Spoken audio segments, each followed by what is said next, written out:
My name is Rich Schmidt. We're here with Whitney Schubert. It's August 30th, 2022, and we're at the Nicholson Library at Linfield University. Whitney, thank you so much for joining us today.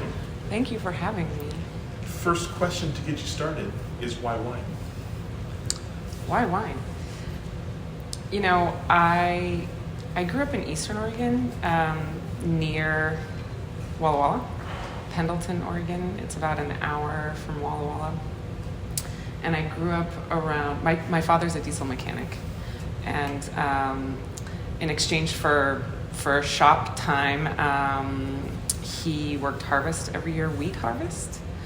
And I rode the combine with him and sat at the grain elevator and all that stuff. And I was around a lot of farmers growing up, being in farm country in Eastern Oregon. And so I think what drew me to wine was probably more the agricultural aspects of it than any sort of lifestyle elements. Mm-hmm. I think that has continued. My interest in that has only grown. But honestly, being in Oregon wine country for college helped to kind of, I wouldn't say solidify it because it still happened a number of years later, but having it around you, feeling like there was something, kind of culturally, it was really a part of the McMinnville community. And so even though we as students, until we were of age, it was something we knew about. And then when we were of age, my girlfriends and I would go tasting. And so that was maybe my earliest interest. And then I studied French. French and European studies were my minor. My major was international studies. It all sounds very intentional right now, but at the time, it really wasn't. And so I studied abroad in college. I had a host mom who she liked wine and she liked to indulge, and she was very interested in all of us enjoying wine at the dinner table as well. And I remember at one point, there were 3 of us that lived with the host family, 2 Linfielders and then 1 Swedish young woman. And there were times when it almost appeared like we each had our own individual bottle at the table, just because of the sheer number of bottles on the table.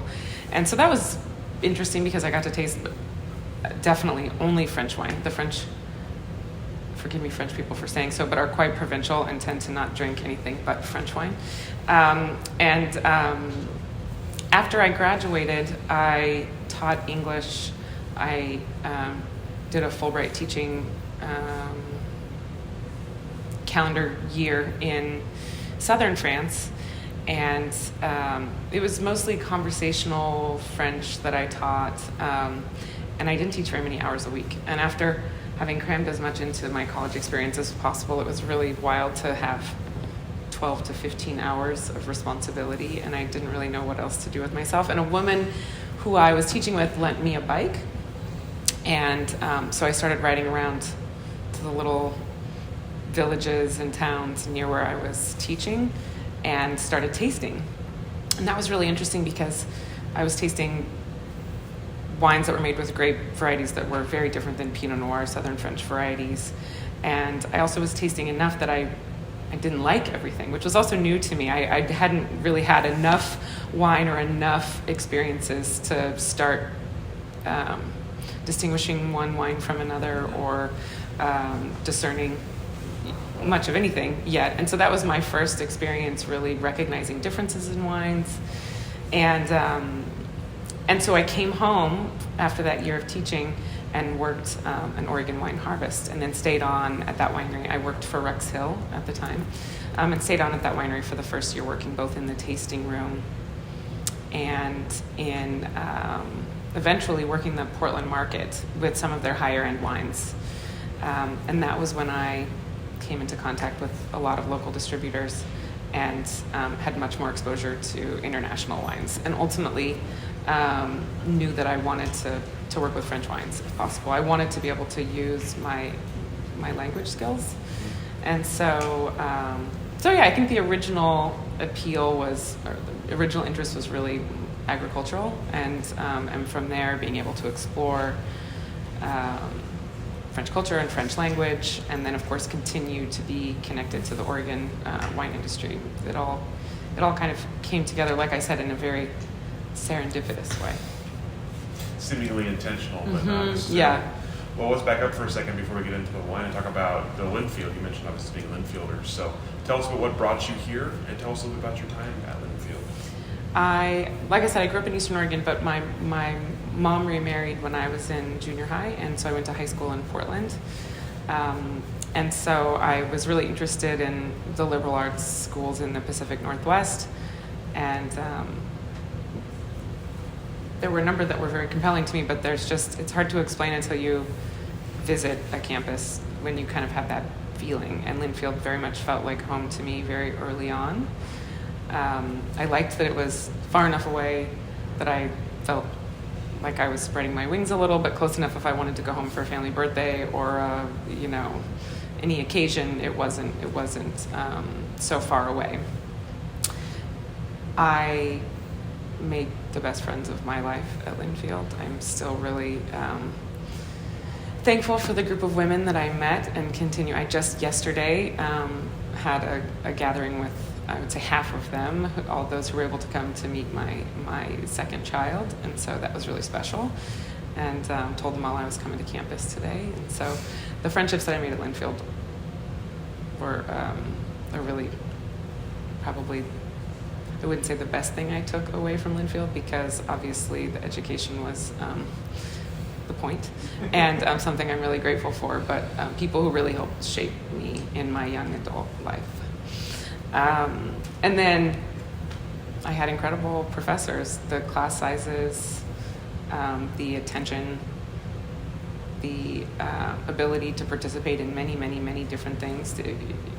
You felt like you could have a pretty well-rounded existence, and you can engage in a lot of different activities. Be they, I was an athlete at Linfield as well, and so I was able to have a lot of experiences and feel like I left kind of getting everything out of it that I possibly could. You talked about that a little bit earlier about kind of, you mentioned like maximizing your college time. So give us an idea of some of the things you were involved with, some of your maybe fondest memories as you look back.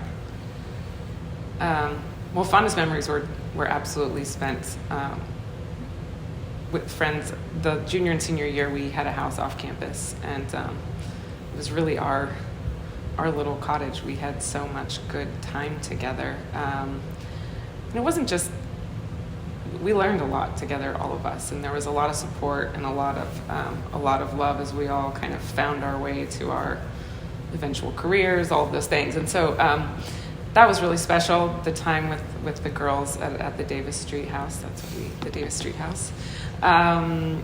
Studying abroad was a really exceptional experience. I played volleyball for 3 of the 4 years because one semester I was in France. And then when I came home from France, for whatever reason, I felt like I just needed to know if I could still run the hurdles. So I did track my senior year, which is also a really good way, I will tell you, to work off some baguette and rounds of camembert, because I certainly indulged while I was in France. So I came home a little bit rounder, and so I ran track that year, and Kilgore got it all out of me. And that was, running for him with the team was really, really great. I definitely looked back and thought, I wish I would have done this, all 4 years. And at the same time, I have a love-hate relationship with track, so maybe it was a good thing that I just did it the 1 year. I was vice president of the student body. That was also a really, really great experience. And interestingly, now that I look back on it, a lot of the work that we did with the student body always required a lot of engagement with the facilities crew, and whether we were doing a concert or we were doing a fair or who knows what. And so I developed a relationship with a lot of the facilities crew, and then later when I was director of IPNC, it felt like a homecoming every year, being on campus, working with all of those same individuals, and I really felt like, again, it's so interesting to think about how that time working with student body and all of the people on campus that I had developed relationships with, all of those same relationships, revisited during the IPNC years, and that was really special for me. So when you came back to Oregon after your French adventures, what prompted you to do a harvest? What made you think you wanted to go do an Oregon wine harvest? Well, I just wanted to understand how wine was made. I now realize there are a lot of people that in the industry who come to it via restaurants or, many other avenues, and who never really have the opportunity. It makes sense chronologically to work a harvest and to follow the wine throughout a production year. And I really wanted that. I wanted to understand. And, honestly, now I've been in the business for 20 years, and I still wish that I could go work harvests and wish that I could follow those same wines throughout a year to develop a bigger understanding, because certainly there are the agricultural, scientific, chemical aspects of wine, but the mysterious parts, you kind of come to terms with the fact that you're never really going to grasp those things. That's part of the mystique or the appeal, but the other elements I didn't want to kind of fake it till I made it. I mean, we all do that to some degree, especially with something as complex as wine, but I wanted to try to understand as much as I could on the front ends. And so what year was it you started at Rexdale? See, I graduated in 2001, and I spent that next year in France, so I think it would have been the 2002 harvest. So tell me about your first harvest experience. Well, it's great because I worked in the tasting room during the day. A lot of fruit was either harvested very early in the morning or in the evenings, purely because of temperatures. And so I would work the tasting room in the daytime, and then in the evenings, there was crew dinner, and then I definitely picked fruit, but I did a lot of cleaning of tanks and barrels and pumping filters, and it was great because I learned so many different aspects of a wine harvest. And now looking back, it's so nice when I'm engaging with the winery about an order, and they're trying to clear out their cellar to make room for the incoming vintage, and to have actually an idea of what that ultimately looks like for a winery. I think it's served me later in my career. What did you find the most sort of maybe surprising or interesting part of a grape harvest of winemaking? The most interesting part? Well, I mean, the camaraderie ultimately for me was one of the things that I was most drawn to. I've learned over the years that it's unusual for me to like a wine and meet the person who made it and not feel the same way. The correlation between grower, maker, and end product is a very interesting aspect of the business for me. And that's not to say that, it's a foolproof. But often you'll meet somebody and then you taste their wine and think, oh, that makes sense, So that's something that I think I was early on surprised by, making those kind of connections, those links between people and land, and people and wine and product. So after that harvest, what were you thinking about doing with were you thinking wine was something you wanted to stay in forever? Were you thinking, what was your kind of plan at that point? Not necessarily. I enjoyed my time in the tasting room. It's really fun because there were people from all over the world who would make their way through the tasting rooms. And so I had a lot of interesting conversations. Rex Hill was an early-ish winery. I think you could technically say maybe second wave founders, and then kind of that second wave. And so I was always really, even at that time, interested in the history of the Oregon wine industry and the role that various people played. And so it was also fun for me to be able to try to parlay some of that into they're like presentations you're doing in a tasting room. You kind of have you do the song and dance, and at some point you kind of get tired of saying the same thing over and over again. You get tired of saying the same details about the same wines. You recognize that there are some people in front of you who are really interested, and other people who are just, ready to have the next glass. And so it was fun to learn a few things along the way that I could, stories that I could tell. And eventually I started doing tours for the winery. And so then it was a lot about the history of the winery itself, and the different people who had been, the founders, and the founders were actually still owners and at the helm at the time that I was there. I'm now forgetting even the question that you asked. What you were thinking at the end of that time. Thanks.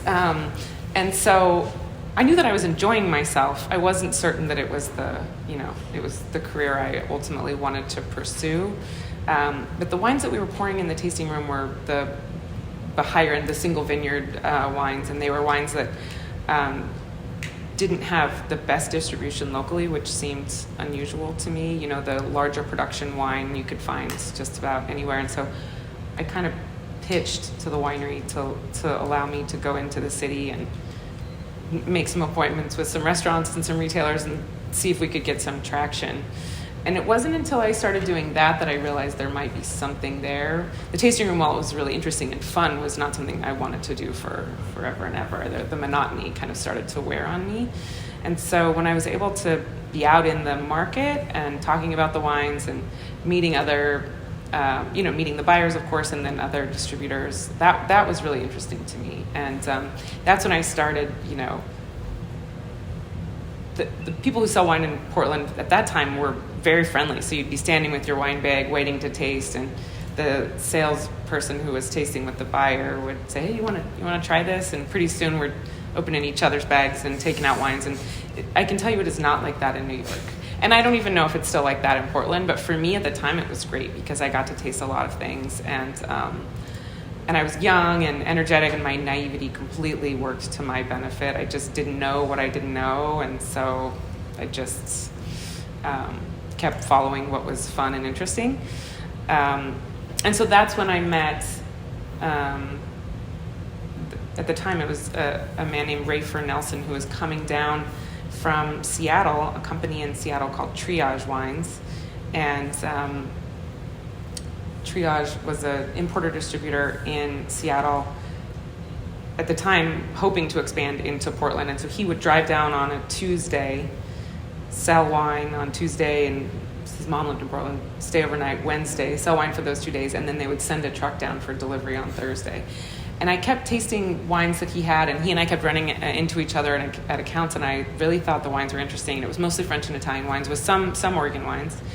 And I had told him I was maybe interested in working with Oregon wines, with French wines, and he said, "Oh, actually, this isn't really sustainable what I'm doing, driving down and sending the delivery truck. We'd love to have somebody in Portland locally, and the company's owned by 2 men, and one of them would like to move to Portland. So here's this info," and just flooded them with resumes and phone calls. And so I was the first employee of Triage Wines, and the owner, one of the 2 owners, moved down, and he and I basically worked to build the company for the first few years. And by the time I left, I think we had 5 salespeople and 2 or 3 delivery vans and a big warehouse, and that was just a great experience for me. A couple questions from that for you. I'm curious, first of all, about learning wine for yourself as you were kind of being immersed in it. How were you learning what you didn't know? How were you learning about the wines of the world and the people who made them, and then what did you find were kind of the most successful ways to sell them? Ultimately, the best way to learn about wine is to taste and to drink wine. I mean, you can read and read and read, and I absolutely did. I remember, my first wine atlas and books about terroir and vine to grape books about the production. I tried to read as much as I could, but I really felt like things started to click when I was able to taste more consistently.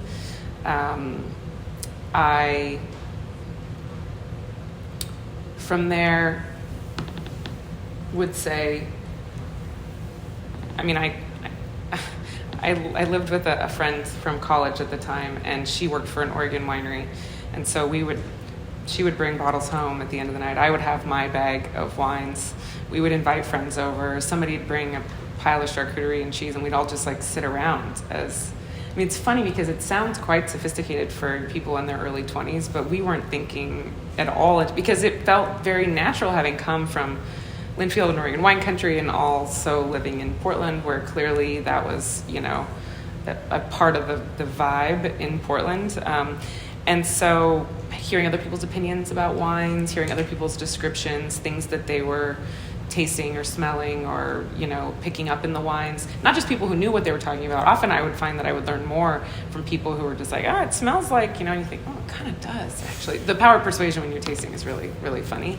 But I loved being in tasting groups when I was young because I just learned so much from both the wines and the people I was tasting with.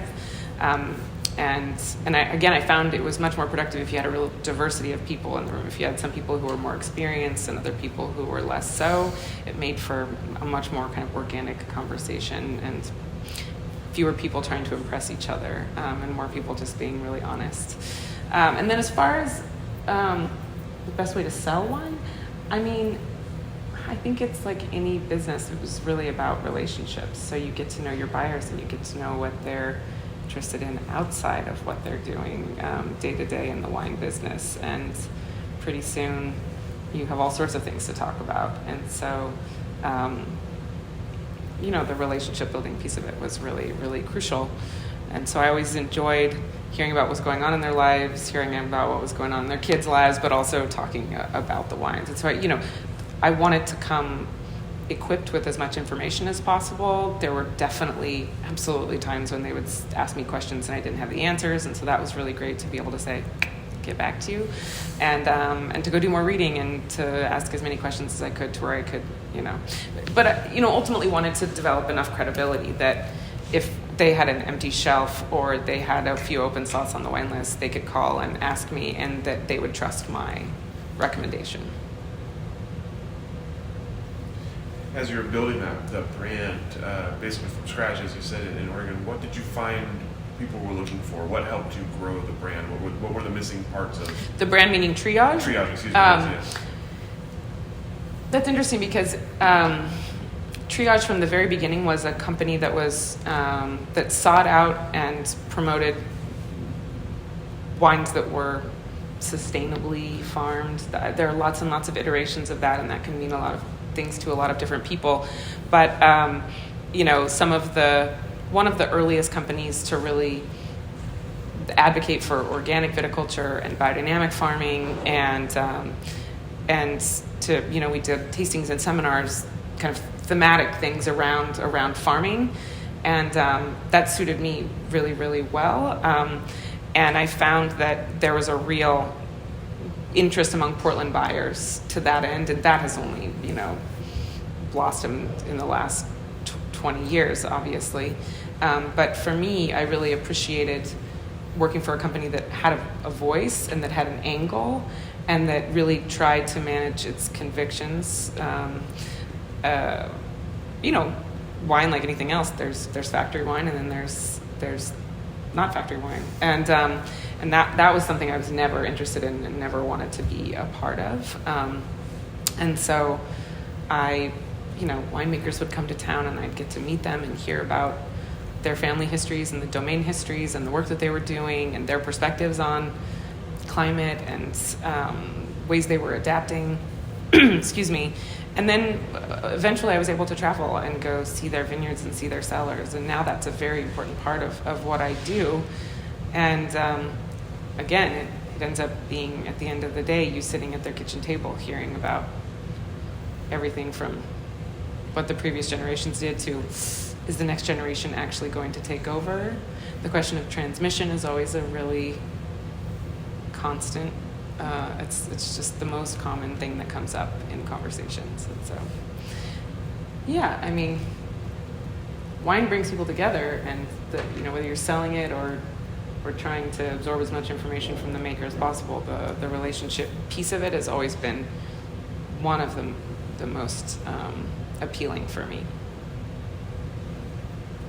With your interest at that point in French wine specifically and in Oregon wines, as you started to taste more, drink more, experience more of these wines, how did you feel Oregon wines sort of fit into the sort of international wine scene at that point? Well, I wasn't at the time, basically because even at that time it was becoming more and more cost prohibitive, able to taste a ton of Burgundy. It really wasn't until I was at IPNC, I would say, that I was able to, not that I was able to taste a lot during the event. I tried to here and there, but it was just so crazy. But my access to Burgundy changed when I was working for IPNC. So I would say at the time, I didn't yet, prior to IPNC, really have a real perspective on Oregon wine relative to the rest of the wine world, only that I felt like I was a part of the Oregon wine community to some degree, really believed in the work that was being done, was, very proud of the history of Oregon wines.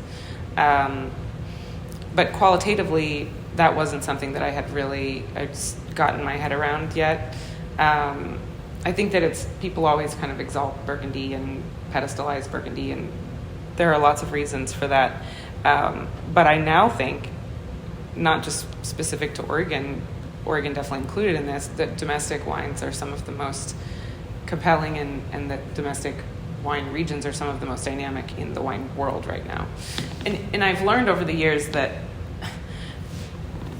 European wine authorities are much more restrictive in the rules around production, farming and production. So I do think that it's been interesting for me to understand how much liberty American wine growers have to really experiment and to explore, both, in their methods, but also in the grape varieties that they're able to plant. And, that I once had a conversation with Dominique Lafont, who is we could call him famous, I think, Burgundian, but yeah, I think he's a Burgundian wine grower in Marceau who has done a few projects in Oregon. And he was saying, that basically in France he's constantly thinking about what he isn't able to do. And he said in Oregon, the sky's the limit. You can experiment in any way that you can conceive, and it's going to make for a really interesting experiment at the very least, and maybe an interesting wine, but that he always felt such limitations in France. And so that's been interesting for me to understand, and I feel like we're just at the beginning of understanding the potential of American wine regions. So what came next for you after Triage? So I left Triage to come be the director of IPNC, which was a very daunting... How did that come about? How did that come about? Well, I was still pretty connected to friends and family. I mean, there are people who feel like family, but friends in McMinnville. And I had volunteered for IPNC over the years. The very first volunteer job that I had at IPNC was babysitting Veronique Drouin's children. That was my first summer. I babysat, and I have all these pictures of them on a playground in McMinnville. And I saw her a few years ago, and I said, Veronique, I have all these pictures of your kids. Her kids are in their early 20s now. They were little. I remember taking them to the McMinnville library, and there was this giant jar of marbles, and they both submitted their kind of guess for the count. Neither of them were close, but neither was I. And I just have these funny memories. So that was my very first experience volunteering for IPNC. And then over the years, I eventually became the kind of like person on the ground for Passport, which is now called, is it still called Passport? Yeah, Passport to Pinot. And so by Sunday of IPNC, everybody who is actually working for IPNC is like just, you're toast.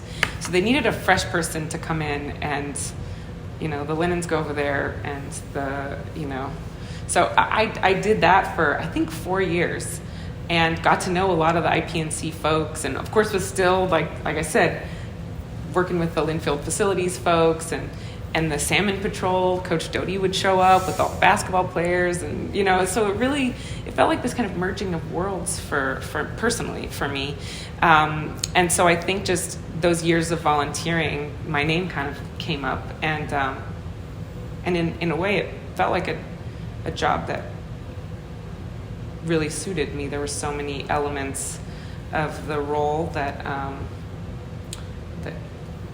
made a lot of sense for me, but it was also pretty daunting. It's a big job, and I was very nervous about it. I was also had bittersweet feelings about leaving Triage because it was this thing that we had built, and I was really proud of it. But ultimately, I think the organizational management aspects of IPNC, working with the board, trying to manage the wants and needs of lots and lots and lots of participants was weirdly of interest to me, and something that I really loved while I was in the role.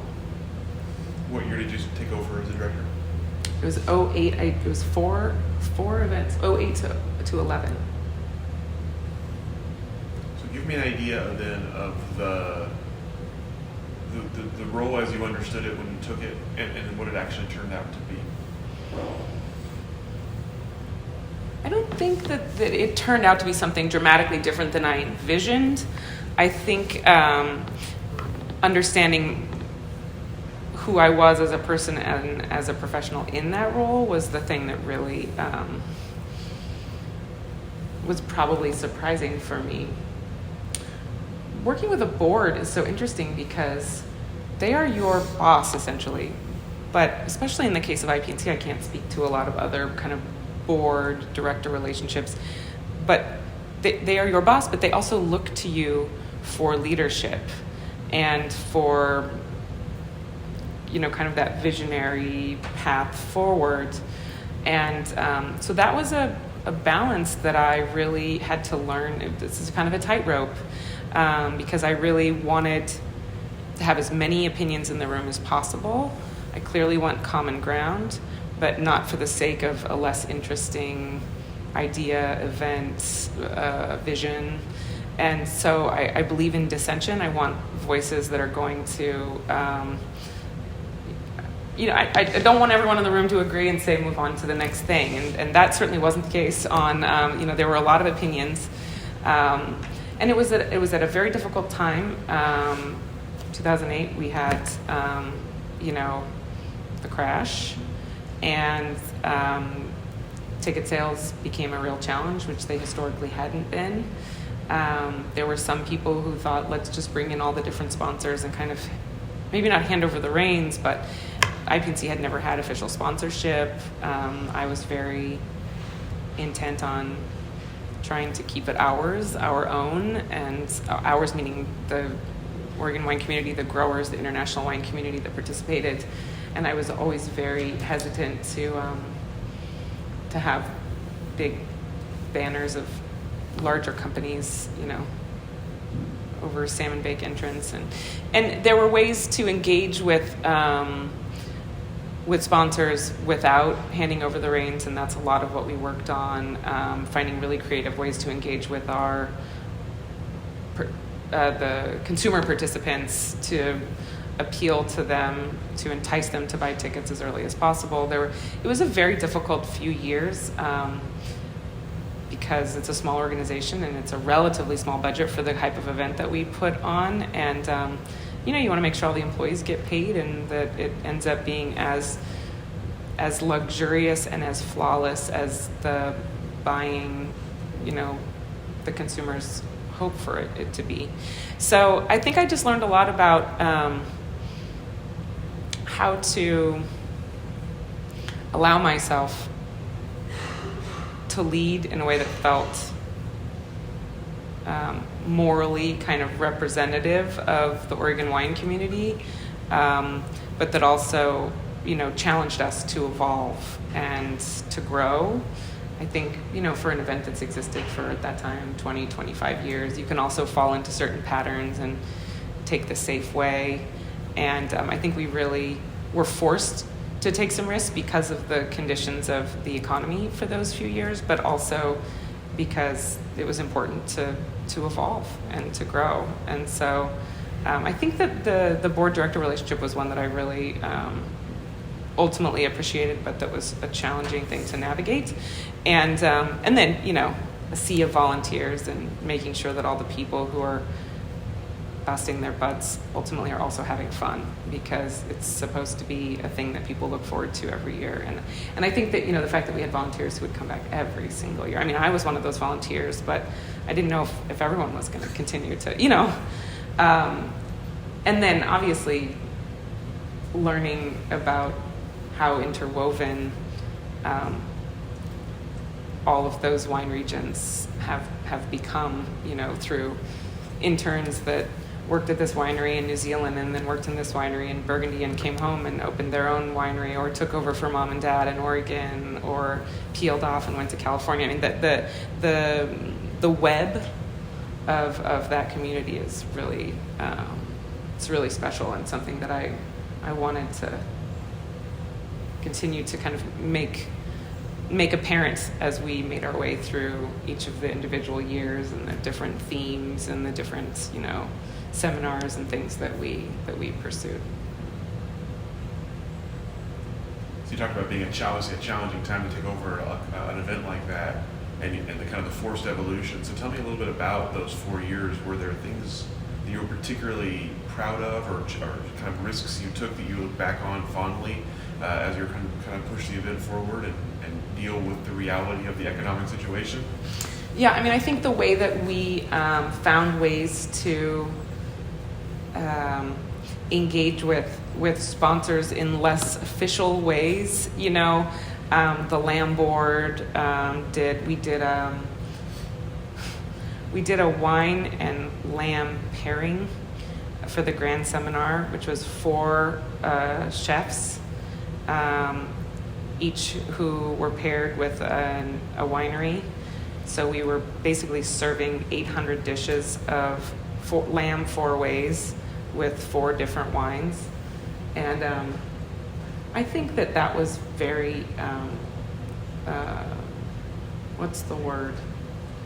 Well, at the time it felt kind of aspirational when we came up with the idea. And then in practice it was just really very difficult. But we did it and it was great. And I think it helped us realize what we were capable of.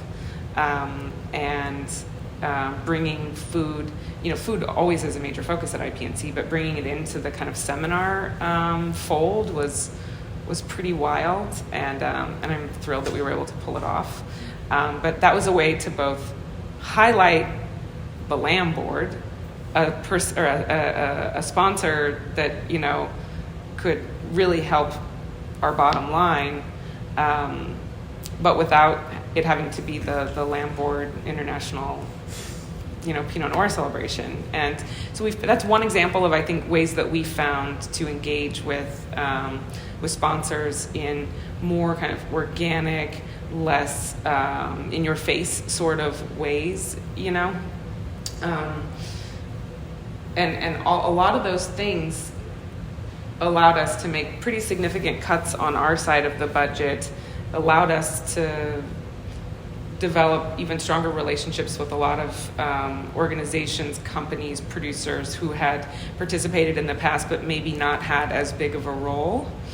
And if anything, it added to the feeling of inclusivity. People felt like they were an even bigger part of it and they had a bigger, stake in the game. And then, gosh, we completely transformed the layout of the grand dinner with what was a much more intricate floor plan with a lot more lights, which just made it feel even kind of dreamier and more special. And it was, the electrical kind of, when the company showed up, I think they thought we were completely bonkers, but they made it work. And I don't know if it's exactly the same floor plan, but it's continued something similar to what we developed. We started doing auction lots, which was a way to highlight a lot of Oregon wineries and bottles in their cellars, but also to raise some funds for IPNC to ensure that it could continue. And we also, the way we included Oregon wineries, historically you could only either be a participating winery or a vineyard host, and we found ways to bring a lot more Oregon wineries on board through vineyard hosting and other ways of participating, to where even if you weren't a featured winery, you still had the opportunity to be a part of the IPNC weekend. Bigger wineries are able to afford a level of participation that smaller wineries sometimes aren't, and so we tried to come up with some sort of something that could fit a lot of different wineries, to where it didn't feel like we were just giving one face to Oregon, but we were giving a more diverse array of experiences. And so that was also really, really great. What wineries got in exchange for participation also evolved to where we could have more bodies on Oregon wine grower bodies on the ground hosting different tables, so the consumers who were participating felt like they were getting even more access to wine growers. It's funny, I haven't thought about a lot of this in a long time, so things are coming to me as we go. But so much of it was just finding ways to engage with more people and to broaden the community, to make more people feel like they were invested, emotionally invested and financially invested in the event. The whole point of our oral history interview is to make you engage with things you haven't thought about. Yeah, So we were hitting our marks. IPNC was such a special time for me, and leaving was really, really emotional for me. And I haven't, in the last few years, because of having children and the way my life has changed, been able to come back. And every year, that last weekend of July, I feel this, I just kind of pang of, I love it. I love it, and I miss it. And I don't think I've intentionally not thought about those things, but it feels like a long time ago, actually. Talk about some of the kind of unique challenges, or maybe not unique, but the special challenges having a board, having basically an organization built around one 4-day event every year. So I'm curious, as you were getting into it, getting into your second, third, fourth time running it, did you find the challenges remained kind of the same, or did you find that new things were kind of coming your way all the time? I think both. I think it's like a relation. They say that a couple has the same fight for their entire relationship.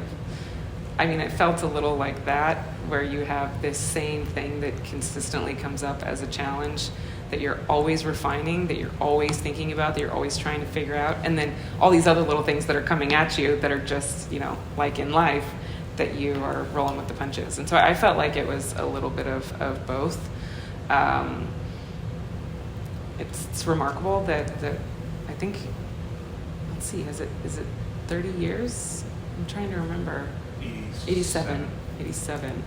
So it's like 35 35. Years Yeah. That sort of didn't happen. Because of the pandemic. Yeah. And so I think when you have an event that is, I think, exceptionally priced for the experience, but is a higher price point, you tend to have an older population that participates. And one of the other things that we really made a huge effort toward was bringing in a younger consumer set.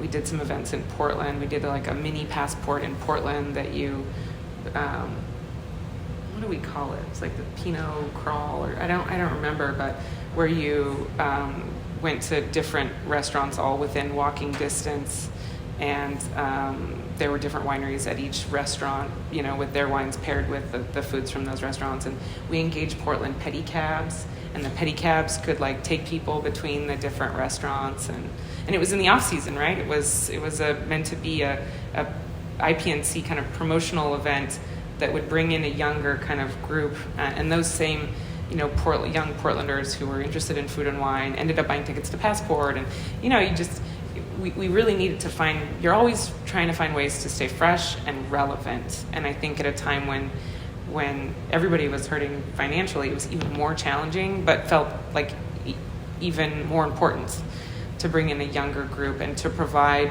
some experiences that were a little bit more accessible. So you just mentioned that leaving IPNC was a difficult decision. So what caused you to leave? What was the next step for you? What caused me to leave?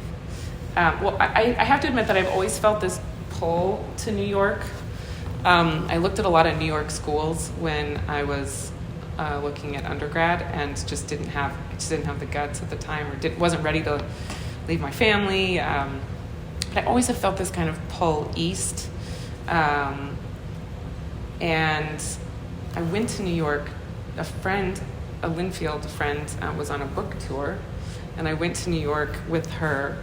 She was doing a number of readings in New York, And while I was there, I think I had posted something, I'm not sure, and Doug Polaner, who is the owner of the company that I currently work for, I met when I was working for Triage, because Triage was a part of a distributors kind of group that he had put together. It's essentially a way he started the distributor group and had distributors from different regions around the United States. It's like an industry association, essentially, and it was a way for them to, share what they were doing in their respective regions, and a lot of them now share a lot of producers in common. So Triage was a part of that, and so I'd met Doug because I'd met him in France, actually, on a trip visiting some growers, but because Triage was a part of the growers, or the distributors group, I had met him a couple of times, and he said, are you ready to leave Oregon and come out to New York and work for us? And the French portfolio position was a position that they'd had a fair amount of turnover, and I think they had this idea that maybe I'd be a good fit and stick around for a while. And I was like, I'm never leaving Oregon. I have this great position, the IPNC. I feel like this is home. I feel like I'm a part of the Oregon wine community. And I was actually going through a divorce at the time, and had a really great trip to New York. And when you reached out, I think a second or third time, I thought maybe I should go hear him out. And I went and interviewed and had a really great visit when I interviewed, and ultimately decided, based on some of the circumstances that I was going through personally, that perhaps it was something that I should be open to. So I would never say that, I was getting divorced, so I'd skedaddled, but I have to see it all through kind of that lens. Like, my life was changing personally. I'd always felt this pull. I was missing wine in a different way. While IPNC was an amazing role as far as kind of organizational management is concerned, I definitely didn't have the same kind of wine day to day. Just was not as much a part of my life, and I was missing that. And I was missing. I certainly used my French language skills in IPNC, but not in the way that I had kind of hoped to. And so that position kind of opened some doors. Presented some experiences that I think I was craving that I hadn't yet had, and I will admit now that I moved to New York absolutely with an exit strategy, thinking like, I'll go for a couple of years, I'll have some fun, and then I'll come home to Oregon. Like, I was intentionally exiling myself or something, and then going to find my way back home.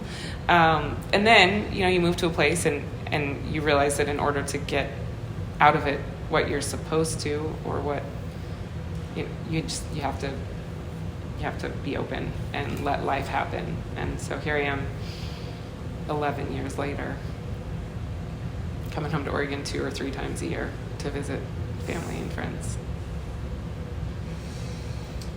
So tell me about your initial impressions then, both of New York as you were moving there and of the job you were walking into. I was really, really, really nervous. Really because I had been out of, consistently tasting, learning about, and selling wine. It had been a few years. I didn't know if I had I just didn't know if I had what it took. Everyone says that, like, if you can make it in New York, you can make it anywhere. And I saw a comedian once who, at a show in New York, who was from some place in rural Idaho, and he was like, none of you could make it in rural Idaho, no matter how much you've made it in New York.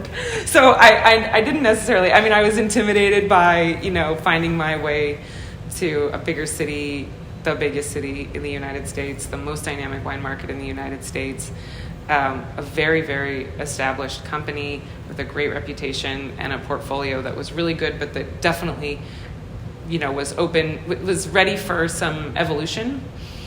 And I think in my heart of hearts I knew that I could do it, but I was quite intimidated by both New York and the position. But I also really, when I'm intimidated by something, I'm even that much more curious about it, and I have even more of a desire to pursue it. Just fuels the fire. I think so. Not just for the sake of taking a risk. I'm also quite measured and I look back now and realize that maybe it was pretty gutsy, like moving your life across the country by yourself and going and doing this thing. But a real risk taker would move to New York with no job. I'm not that kind of risk taker, So, and I know people who do that, and I'm like, yeah, I'll just see what happens. I'm not a see what happens type, but I definitely finally allowed myself to just like live life in New York and let things unfold. So with the position, you mentioned an established portfolio, but room for growth. So some sort of similar to what you were at IPNC with an established program but room for growth. So I'm curious, as you approach something like that, did it feel familiar, or did it feel like you were kind of in a whole new world? It felt familiar in the sense that, importation and distribution was something that I had done, and the kind of philosophy around, organic and biodynamic or sustainably farmed wines was something that was, also part of Polaner's reputation and had long been a stance or a position that they had taken in the market. The sheer volume of wine that moves in New York was really intimidating to me. I remember working with a distributor or an importer who had come to work with Triage. We were the distributor, and we were at a wine shop, and the buyer loved what we were, and he said, I'll take 5, 3, 6, anyway, we leave, and the importer's like, we just sold 20 cases of wine. I'm like, no, we just sold 20 bottles of wine. Because it's a COD state, it's a cash on delivery state. So when wine is delivered, they pay. And so people are ordering exactly what they have shelf space for. And in New York, you just send pallets and pallets and pallets of wine to places. And that was pretty wild for me to just see the quantities of wine that moved. I remember I did an interview with, I don't know if you've ever heard of a podcast called I'll Drink to That, Levy Dalton. It was probably a year into my time in New York, and he kind of revealed to me in a kind sort of way in the interview that, I had moved to New York and was now in charge of this, or responsible for, I should say, this portfolio that had at the time, many even more now, but at the time a lot of allocated wines, like in-demand wines, and you have to figure out who's going to get those wines. It's not the wines you got to go peddle and say, like, you should be buying this. This is why it's compelling. It's I can get you 3 bottles. And I really, was moving to a market that I didn't really know, and allocations are tricky because it's in the numbers, you give it to your best supporters, but there are also, like anything, a lot of political kind of elements to doing allocations. The grower wants to make sure their wine's in that restaurant, and so you're doing a lot of leveraging. And so when I moved there, that was a really interesting part of my new job, was that the allocation kind of game, the allocation landscape. And Levy kind of revealed to me that there was, murmurs of, who is this girl from Oregon who moves to New York and tells me I can have 3 or 6 bottles. And those are some customers now of mine who would be like, 6 bottles, great, thanks, Whit. But, at the time, it was, and so that's a funny thing. It was funny when he said it, because I thought, well, that makes sense that people would feel that way. But I just had to believe that the decisions we were making, and nothing was made, no decisions were ever made individually or in a vacuum. Everything's very democratic at Polaner. So 3 other people would look at my allocation spreadsheets before they would ultimately be, disseminated. And so, but that was a funny thing that New York wine is still a small community, and there's still, all of the drama and the politics and everything that you would have in a small town, you have in the big city of New York as well. So how did you work to update and sort of evolve the portfolio while also dealing with the kind of the drama, the politics that you're discussing? Well, there are always regions that are kind of hot, regions that are interesting, and there's where there's real demand in the market. So you might have a period where Northern Rhone wines are really resonating, and you might want to find another grower or two, or maybe you just need to buy more selections from a grower that you were working with, whereas you started working with them and you wanted to make sure things were going well, so you bought 1 or 2 wines, and now you have an offering of 5 or 6 wines from them, and so some of it is dictated by the demands of the market, things that are trending, things that are that's not to say you're doing things that are trendy. You still, in going to those regions, want to find growers who are like-minded, who are going to fit in to the portfolio either not cannibalize an existing producer or are going to just be a different perspective or a different style from that region. And so a lot of it's curation. It feels like curation. So some of it is responding to the demands of the market. Other is coming across something you find compelling and creating demand. And that happens from time to time too. And so many of our contacts come from, you decide you need 2 more producers in the Mackinac, and the Beaujolais, producer you work with in the neighboring region is like, I got 3 guys you got to go visit, and they're his buddies or they're wines that he's drinking. And so we often have like, if you like what I'm doing, go see my pal down the road.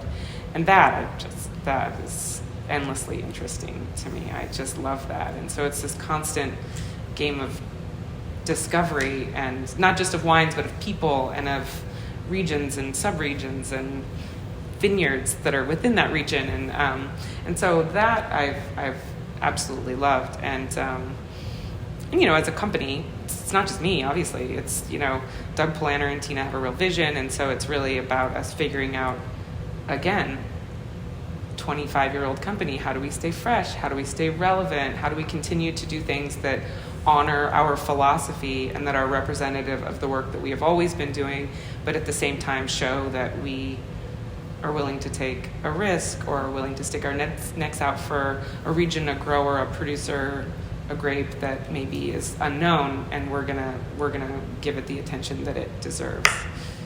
And I think that I want to always bring it back to farming.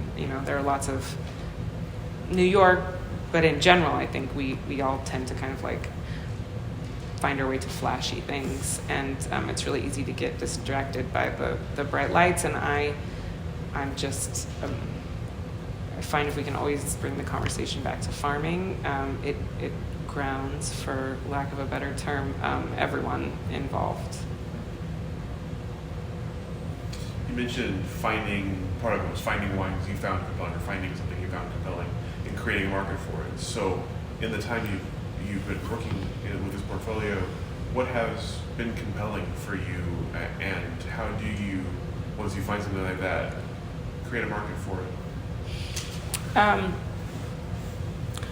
I love champagne. It's funny, when you work in the wine business, people always say, what's your favorite wine? That's a really hard question to answer, because it's not answerable. And I always just say champagne, which is not what they're looking for. They're looking for like the yellow, whatever. They want a description of the label so they can go find it. But champagne for me is one of the most exciting, dynamic wine regions, and a wine region that has transformed in the last 100 years, but really in the last 25 years. And Triage and Polaner both had growers in common at the time that were at the forefront of a lot of those evolutions, a kind of a transition from what it meant to perfect the bubble, making champagne, to actually a farming kind of evolution with this last generation. And rather than these multi-village, multi-vintage blends, which are also really interesting from the bigger houses, but people making champagne like wine is made everywhere else, from a single vineyard or a single vintage. In many cases with lower dosage, so you have a little less masking. That's dependent upon a certain quality of farming, but that's been very, very interesting to me, to learn more about champagne and how it's evolved. And it's a major focus for Polaner. And I think now we've developed enough of a reputation in the industry that we can start with a new grower, and I can send a few emails and be like, you gotta, are you interested in, send me a case, and so it might be a tiny grower. It doesn't feel like a huge risk, because there's not really so much that, there's not really enough to go around. And so you can have a really interesting portfolio of a lot of smaller growers, and get people things here and there, and keep it fresh. So champagne is one area. I would say I had a really powerful experience with Mimi Castile of Hopewell and François Chiden, who is a grower in the Loire Valley in Montlouis. He grows Chenin Blanc. And Mimi, for many, many years, she's family to me, one of my dearest friends, has been helping me to understand the work that she's doing, and so I've been absorbing a lot of her kind of just so much information from Mimi around regenerative farming, and went on a visit to see Francois, and ultimately felt like I was hearing Mimi's words, but on the other side of the world, from someone who also felt somewhat isolated farming the way he was farming. And I was able to put them together. Mimi came to France with me, and we spent some time with Francois, and ultimately it blossomed into a really great relationship between the two of them, but also the beginnings of conversations around a new type of farming, relatively new to people in the wine business. You know, the cattle grazing community has been talking about regenerative farming for a very long time, and they're really at the forefront of a lot of the work that's happening. And so regenerative agriculture has now made its way into the wine conversation, and I really felt like we, as a company, had a major role in that. We did a seminar in New York with Mimi, Francois, and with a man who's the head of a cattle farming, a growers association. There was no wine in the room, and it was about a 2-hour conversation, and people were completely blown away, and it was really eye-opening for a lot of people. And so I think that's a way that, I don't want to say we created demand for regenerative farming or regeneratively farmed wines. Ultimately, I would love it if, you know, there was more and more demand for sustainably farmed wines, because it's just about moving the needle. But we did change the conversation, and I really feel like now it's, you know, funny enough, becoming like a buzzword, and whether or not the people who are using it are actually employing the practices or not is, you know, it's the same risk you take by, you know, promoting organic and biodynamic wines. You never know, like, where the holes can be poked and how true is. But I really feel like we took a position and we changed the conversation, and I'm proud of that. And those are 2 examples, I guess. How true is a very classic liberal arts student statement. So thank you for inserting some of that into this interview. Proof of Linfield existence. So I'm curious, we talked earlier about kind of selling wine and some of the things you had learned about selling wine. So I'm curious, in this role, with all of the things you're learning and the ability to be inspired by things like that, how often do you find receptiveness on the other end? Are people as interested in some of these things as you find yourself or your company, or is it kind of I need this wine to fill this portfolio and I don't really care about the story beyond that? It depends on the buyer. Like anything, you have people who are just going through the motions and they gotta check everything off their list and move on, and then you have people who are really interested. I also think passion is contagious, and so if you are genuinely excited about something, it's unusual that someone won't at least listen to you. Whether they want to be along for the ride is another thing, but I think people can really sense if you're fired up about something that, you know, maybe they should tune in for a little while, and I think that's that at least gets you in the door. Whether or not it translates into sales is a whole nother thing, but it's advocacy. If you're really, you know, if you feel strongly about something and you go to bat, you're going to see some sort of progress. It's hard though, because I feel a real responsibility to the growers that we represent, and every once in a while there'll be something that you really believe in that's really good, and for whatever reason it's just not getting the traction that it needs, and figuring out why. You know, do we need to tweak the label, or, you know, we're never going to be an importer that says, oh, you need to put 20% more new oak on that wine. Never, ever, ever, ever, ever. You make the wine, you do your job, we do ours. But if our job reveals that label's just too ugly, then we have to do something about it.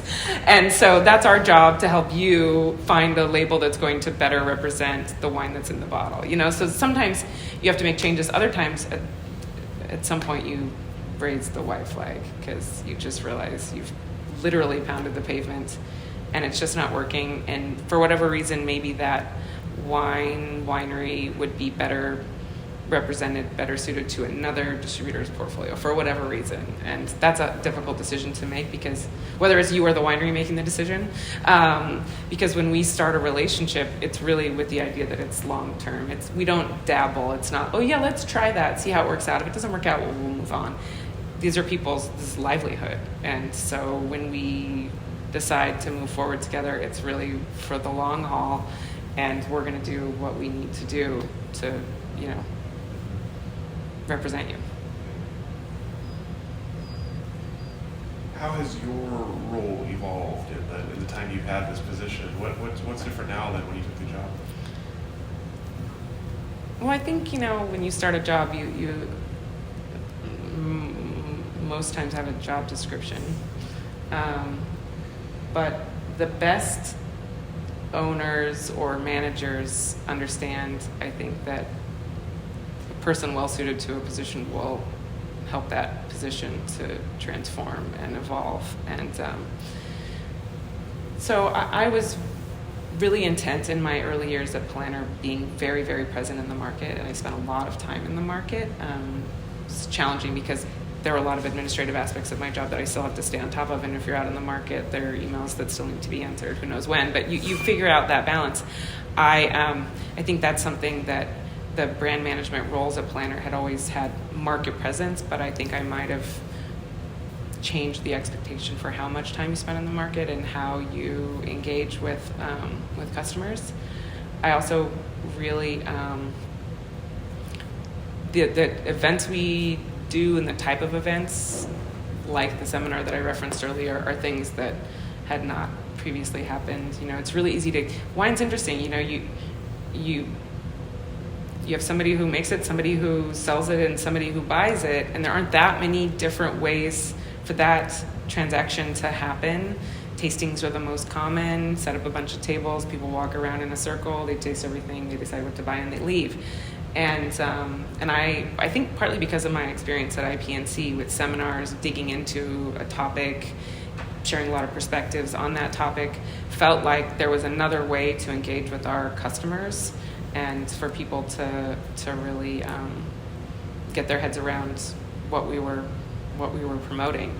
And so that's, I'm clearly not the only one, but I do think that the event aspect of it, the way we kind of presented ourselves in the market via events and seminars, was something that I probably had some influence over in my time. It's a social beverage. It makes sense that you would sell it that way. Yeah. But people want information, and the more information they have, the more included they feel. And I don't like the exclusive aspects of the wine business. It's never been something that's been appealing to me. I don't care about gilded wall sconces. I just don't care. It's not what is interesting to me. It's not what I'm passionate about. And if I could take every single customer into the vines, that would be great, but I just can't. So I have to find ways to tell those stories to lessen that gap. So you mentioned off camera before we started that you were kind of leaving the area right as Linfield's wine program was getting started. So I'm curious what role you had in helping Linfield's wine program get going, and sort of your perspectives on how the Linfield wine relationship has evolved in the last decade. It was such a treat for me to be involved in the kind of early planning stages. Dr. Helly was such a visionary, and I really think, at some point he just realized that there were a lot of Linfield students who ended up in the wine business. It's completely logical. It's our backyard. What could we be doing to intentionally prepare students for careers in the wine business? And he invited me to participate in those conversations very, very early on. And then, at the time we had just a minor, and I was able to meet with board members, who were interested, and to kind of help everyone kind of see a path forward. There were lots of interesting conversations. He at the time was engaging with a lot of Oregon winery principals to become board members, which I think was another way to kind of bring things full circle. In the early years, Jan term was the most logical way to be able to give students access. So I can't remember if it was 2 or 3 Jan terms where we did pretty big month of tasting, winery visits, and classroom education. First 2 weeks in Oregon, next 2 weeks in Burgundy, mostly visiting Burgundy producers who had some sort of link with Oregon. And I traveled with the students in Burgundy, and it was a blast. I just loved it. I had so much fun. I would love to be able to do it again. Obviously, now that we have an endowed chair and a major and all those things have evolved, in a really big way. Thankfully, there's some funding to really see a real program ahead. It's so fun to be with, a wine studies major. At the time, we were thinking, how much of it's going to be agricultural? Could there be real viticultural elements to the program? How much is, scientific, bio, chem, all those things? How much focus is there going to be on marketing? Because ultimately, marketing and accounting are 2 of the areas where Oregon wineries are feeling like they have the most need. There are already programs, Davis, Chemeketa, that have X, Y, and Z. And so seeing how all the pieces have come together has really been fun. I definitely am now just a voyeur and a supporter. And no, I haven't been, because the program took off. I was just really happy to be a part of the early conversations, and the January term trips, I think, were, just so special. Spending time with the students. Dr. Helly came, Jeff Peterson, we had such a great crew. It's a lot of fun. Michael. Michael Hampton. Yeah, what a sweet guy. So as you've seen it evolve and been part of it, and now just kind of watching from afar, where do you sort of think it is right now as a program, and where do you hope it goes next? To be really honest, I have felt a little bit disconnected, so I don't know exactly where it is right now. I do hope that something Dr. Helly and I talked about that I would love to help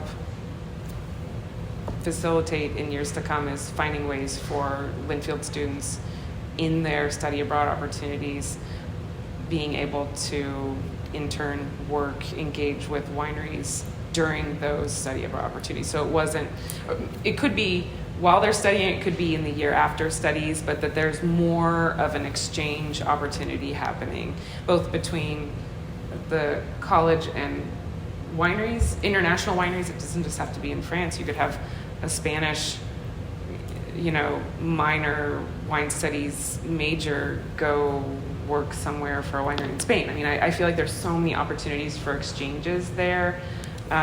Both for study and for interning, and I would love to be a part of helping to make that happen.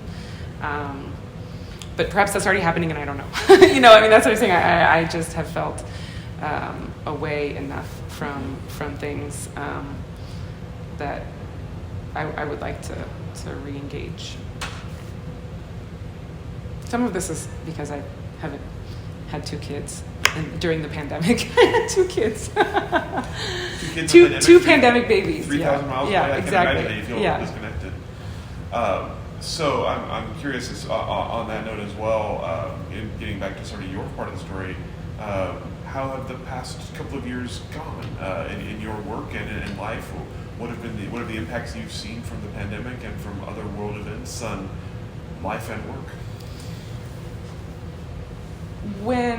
I remember going to a tasting, I think on March 13th, and I think New York shut down on March 16th. My birthday was on the 17th, which I remember because it was a very anticlimactic birthday. Not that I was going to go out and paint the town red or anything, but I was in my pajamas at home thinking. In the very beginning we didn't know what. It was very scary, and New York was so hard hit. And I was pregnant and going to ultrasound appointments, masked. My partner couldn't go in with me, so we have all these FaceTime screenshots where he's looking at the sonogram via the screen because he can't be there to see it. I remember pulling into the hospital one day and we got stuck behind 3 morgue trucks, giant morgue trucks. It was a very, very scary time to be in New York. And I think even about, I have family in Eastern Oregon, and listen, Eastern Oregon has been pretty, casual about the pandemic. And it's hard to actually explain to them what it was like, how scary it was. We were scrubbing our vegetables and our fruit, before we ate it. It's just wild. People, when things get tough, people drink. So the wine business felt like Christmas every day. I mean, we could not get enough wine here to meet demand. Our retail customers didn't have enough employees to, satiate their customers. Restaurants were all closed, so you have a whole subset of wines, whole groups of wines that are more restaurant wines that you got to find homes for. It was very bizarre. I mean, ultimately, we did rather well because of the pace and the demand of the retail market. But your friends who work in the restaurant business, many of whom left New York and who went home to their where they grew up, and now they open restaurants in Livingston, Montana, or you have all these like hip, edgy restaurants opening up in all these like pockets of the country because people were like, I can't live here. My PPE check is not going to pay my New York rent, and so it was pretty wild. Personally, it's been utterly joyful because I had 2 adorable kids, and I remember feeling a little bit of guilt around that, feeling like I had all this permission to be home with my child. Yeah, I was still, when I went back to work, still working, but I was working at home. We had more time with her than we would have ever had. Otherwise, my pregnancy was much quieter. I did yoga 6 days a week while I was pregnant. With my second child, it was like, the only exercise I did was running around chasing my toddler because life was busy again. It was still the pandemic, but we were all figuring out ways to continue to live our lives. So I did have a little bit of guilt in the beginning about enjoying the pandemic so much with our kid, going on walks. It's just quiet. It's just a really peaceful, sweet, joyful time. And her brother definitely came into the world in a different pandemic. It's different. We all, But Flora's now vaccinated. We still have one unvaccinated kid, but in 6 months we'll get him vaccinated and we'll try to figure out we're still quite careful. So what comes next for you then, both sort of personally and professionally? What are you looking ahead to in the rest of this year and beyond? Well, I'm just in my last week of leave, maternity leave, and so I'll go back to work after Labor Day. My partner is a buyer in New York, and he started a new position for a really dynamic, growing wine shop called Leon and Son. That he started. We moved 2 weeks before Izzy was born to a new apartment, and we had moving at 8.5 months pregnant with a toddler I would advise against, but the alternative was moving with a newborn and a toddler. So I feel like we played things pretty well. So we've just been going through a lot of transitions, and me going back to work is kind of the next one, and so we're just going to figure out how to do it. I figure lots and lots of people have done it before us. We can figure it out, but it's going to be intense. But otherwise, I'm looking forward to being back in touch with growers and customers, professionally.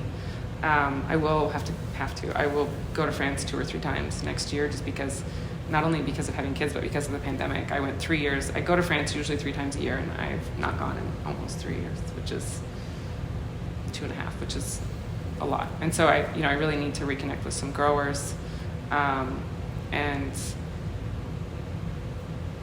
so yeah, we'll see. I do feel like there's nothing like kids to make you really, really live in the moment. And so that's been nice to be preparing for this next transition, but also to recognize that I'm thinking about the next nap. It really changes how you look to the future. With that said, are there sort of aspirations or goals that you're still looking to, is a challenge you're looking to take on at some point? A professional one or? Sure, professional or personal? Personal. I had a really a nice period prior to having kids of doing triathlons, and I ran the New York Marathon. I'm really missing, not specifically triathlons and marathon, but competing. I would really love to do something physically competitive again. I mean, I'd like to just do a yoga class, but if we're thinking big picture, I like to get to a point where I can be doing some events like that again. So that's a personal thing.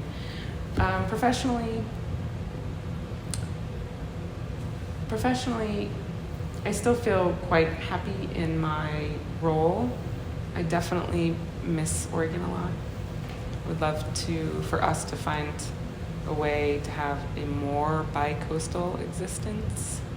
I don't really know what that looks like or what that means. I remember when I moved to New York and I would meet people that did that, and I thought, how do you do that? How is that possible? But I'd love for us to try to find a way to be here more. And I don't know if there's a professional element at play there that would make that possible. But I definitely want to spend some more time with family now that we have kids. I'd love for them to have more time with their grandparents and aunts and uncles and all of that. And I'd love to just be in the Oregon wine community again. And so that's something I'm thinking about, but have actually zero answers for you as to how we might achieve it. It's very much more of an end goal, but there's a lot of missing pieces to get there. The best kind of aspiration. No real idea how to get there, Exactly. But it's on the horizon. Exactly. So speaking of the Oregon wine industry, I'm curious from your perspective, how you've seen it grow up in the time you've been aware of it and in it and watching it from afar, and what it kind of looks like to you now from your vantage point. It's so interesting because when I started at Rex Hill, which is now 20 years ago, even then it was just growing so rapidly, and now there's just been so much more money has come in, and so much more land has been, for lack of a better term, consumed. And there's elements of that are really exciting, but also concerning. I would really love for there to be more protections on land in the Willamette Valley. I don't know if we need another acre under vine. So I think Oregon is at a really interesting turning point, deciding what it wants to look like. I always feel, and maybe I'm misreading this, but I felt even more so from afar that, and maybe I shouldn't say this, but there's sometimes a little like inferiority complex relative to California and maybe Burgundy, but more California, because California feels like there's always this desire to kind of dismiss California because maybe it's hotter there, or it's, there's some very cool coastal areas that grow Pinot Noir in California, but I feel like Oregon is its best self when it is holding on to the most authentic elements, its beginnings, its roots, and really a strong commitment to sustainability. And I don't just mean, I don't even like the word sustainability because I don't think it is descriptive enough. I don't think it's deep enough or thorough enough. I think that needs to address things beyond the land. It needs to address the quality of life for the people working the land and the people working at the wineries. And so sustainability, I feel like Oregon could actually be a true leader in land preservation and in natural farming. And I always feel like Sonoma's a little better at telling its story to that end, or any number of other regions. And Oregon is so primed for it. Oregon has everything it needs ultimately, and just something I chew on here and there. Being in New York, I feel like there are only a handful of Oregon wineries that are really, really, really present. I do find it really exciting that you have more, certainly more young people, but more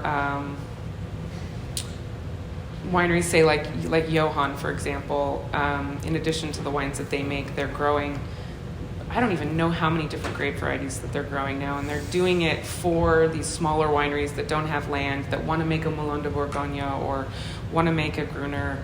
And I think, given still how young the Oregon wine business is, there could be grapes that could really thrive in Oregon that could be very well suited to the terroirs of Oregon and the changing climate of Oregon. I think, it's really hot outside today, and we went and got a bite, and my partner was like, is Oregon going to have wine in 20 years? And I said, yeah, but they might be growing a lot more Syrah and Gamay. I don't know what that's going to look like, but I think a place like Johann, where you have so many different grape varieties growing, and you can see not just their evolution in the vineyards, but also the different examples of them among a lot of the smaller, younger wineries that are buying their fruit.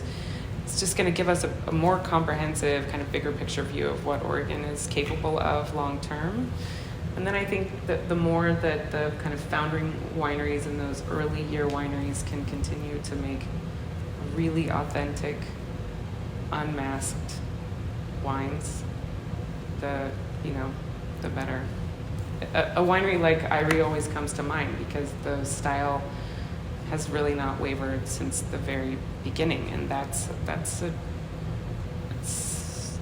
really impressive thing. Something I admire a lot. Last question I have for you.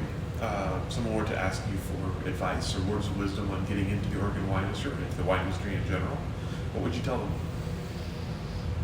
It's interesting. It's so much harder now to get into the industry than it was when I was starting. I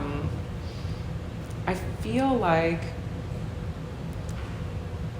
the way I did it was I was kind of thrown to the wolves, and I learned as I went. I was able to taste, I was able to, experiment. And now I think there's much more pressure for people to have credentials. We didn't have to have credentials. And there's still, people who work in the restaurant business for a long time get to taste a ton of wines and clearly have wine chops as a result, and they're able to figure their way into the industry. But I definitely think there's a real pressure for credentials, and I think going to work a harvest is a really good place to start. I think getting your head around the very, very, very basics is so exciting. Obviously, having programs like the program that Linfield has, where you can start really early in your studies, the WSET, all the different things that are out there, I feel like they're interesting and important because they provide access, but I also think a lot of the tests around tasting and everything kind of teach people to taste and decipher in a specific way, and wine is so subjective that I think as much kind of tasting as you can do in more informal settings, more free-form settings, the better, and having some fun with it, I think, is, I really think in most cases, if you're really enjoying what you're doing, you're eventually going to thrive. And so working a harvest, tasting as much as you can, and then obviously trying to have, I think, an international experience would be a really, really good way to go. I have found that through my language learning and, ability to communicate in another language, it's just opened a lot of doors for me. And everyone who works in the wine industry and has a position like mine in the wine industry speaks another language. Our Italian portfolio manager speaks Italian. It's important because the way you need to engage with wineries, it needs to be on their, on their home turf. All right. Some of the questions that I have for you. Anything I didn't ask that I should have? Oh gosh, no. Didn't cover that we you should asked have? way more than I would have ever imagined. It was nice talking with you. It's great talking with you as well. It's nice to finally meet, and we really appreciate you taking the time to share your stories with us and talk about wine in Linfield. I mean, it's like a unicorn interview for me, so this is awesome. Oh, that's so funny. Well, it's my pleasure, and I'm so sorry it took this long, but obviously when I'm home, it's usually such a short period of time and so many people to see, and so I'm so glad that it worked out. And I love what you guys are doing. I always feel really proud when I'm seeing, what's wild is that there's so many people you're interviewing now who are, have come to the Oregon wine business in the last 10 years who I don't know who they are. I've never met them. And so following their stories, and it's been really fun for me to see the work that you're doing. And I always think that that the photos and captions and everything are really compelling. So as a Linfield alum, I'm really proud of the project and happy to have participated today. Really appreciate that, both parts of that. So thank you so much, and we'll let you off the hook. Thanks.